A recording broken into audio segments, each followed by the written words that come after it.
जो one nation one election जिस आड़ में लाया जा रहा है वो फिर से पावर को सेंट्रलाइज करने की आड़ में कॉन्स्टिट्यूशन पे इस तरीके का हमला करना मैं मानती हूँ बहुत ही दुर्भाग्यपूर्ण है कि ये मैसिव एक्सरसाइज है। ये इलेक्शन करना मैं मानती हूँ गलत है और संविधान के खिलाफ है। जो वन नेशन वन इलेक्शन जिस आड़ में लाया जा रहा है वो फिर से पावर को सेंट्रलाइज करने की आड़ में कॉन्स्टिट्यूशन के खिलाफ इतना जब कॉन्स्टिट्यूशन पे इतनी व्यापक चर्चा 2 दिन लोकसभा में हुई है, आज भी राज्यसभा में जारी रहने वाली है, उस समय पे कॉन्स्टिट्यूशन पे इस तरीके का हमला करना मैं मानती हूँ बहुत ही दुर्भाग्यपूर्ण है। इलेक्शंस की जो प्रक्रिया है उसके साथ छेड़खानी करना, फेडरलिज्म के खिलाफ काम करना, ये केंद्र सरकार का एक ऐसा तरीका है कैसे वो पावर सेंट्रलाइज करें।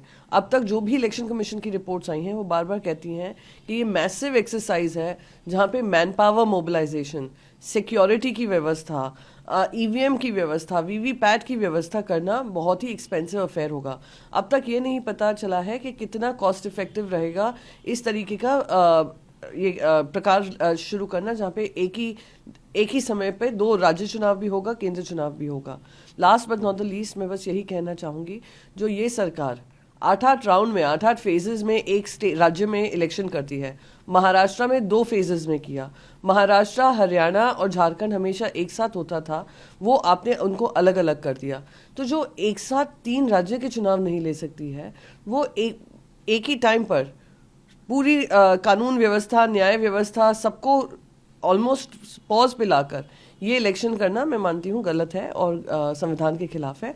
और ये आई एम वेरी सर्टेन कि इसके पुरजोर तरीके से जब लोकसभा में इंट्रोड्यूस किया जाएगा, ऑपोजिशन उसका विरोध करेगी और उनको सिलेक्ट कमेटी में या जॉइंट कमेटी में इसको भेजा जाएगा। जो वन नेशन वन इलेक्शन जिस आड़ में लाया जा रहा है वो फिर से पावर को सेंट्रलाइज करने की आड़ में कॉन्स्टिट्यूशन के खिलाफ इतना जब कॉन्स्टिट्यूशन पे इतनी व्यापक चर्चा 2 दिन लोकसभा में हुई है, आज भी राज्यसभा में जारी रहने वाली है, उस समय पे कॉन्स्टिट्यूशन पे इस तरीके का हमला करना मैं मानती हूँ बहुत ही दुर्भाग्यपूर्ण है।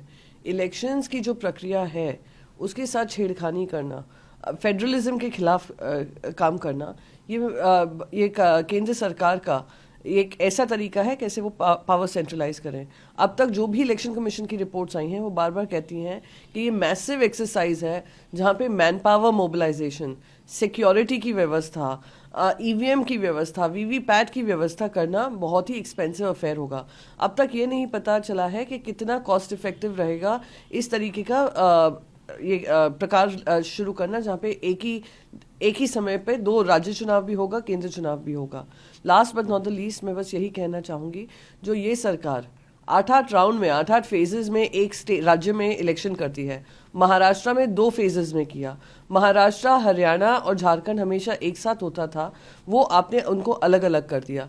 तो जो एक साथ 3 राज्य के चुनाव नहीं ले सकती है, वो एक ही टाइम पर पूरी कानून व्यवस्था, न्याय व्यवस्था सबको ऑलमोस्ट पॉज पे लाकर ये इलेक्शन करना मैं मानती हूँ गलत है और संविधान के खिलाफ है। और ये आई एम वेरी सर्टेन कि इसके पुरजोर तरीके से जब लोकसभा में इंट्रोड्यूस किया जाएगा, ऑपोजिशन उसका विरोध करेगी और उनको सिलेक्ट कमेटी में या जॉइंट कमेटी में इसको भेजा जाएगा। जो वन नेशन वन इलेक्शन जिस आड़ में लाया जा रहा है वो फिर से पावर को सेंट्रलाइज करने की आड़ में कॉन्स्टिट्यूशन के खिलाफ इतना जब कॉन्स्टिट्यूशन पे इतनी व्यापक चर्चा 2 दिन लोकसभा में हुई है। अगर आप ये वीडियो YouTube पर देख रहे हैं तो हमारे चैनल को सब्सक्राइब कर बेल आइकन दबाएं और Facebook पर देख रहे हैं तो हमारे पेज को लाइक करें।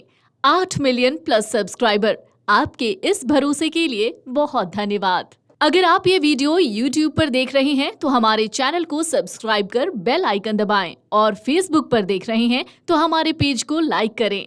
8 मिलियन प्लस सब्सक्राइबर, आपके इस भरोसे के लिए बहुत धन्यवाद।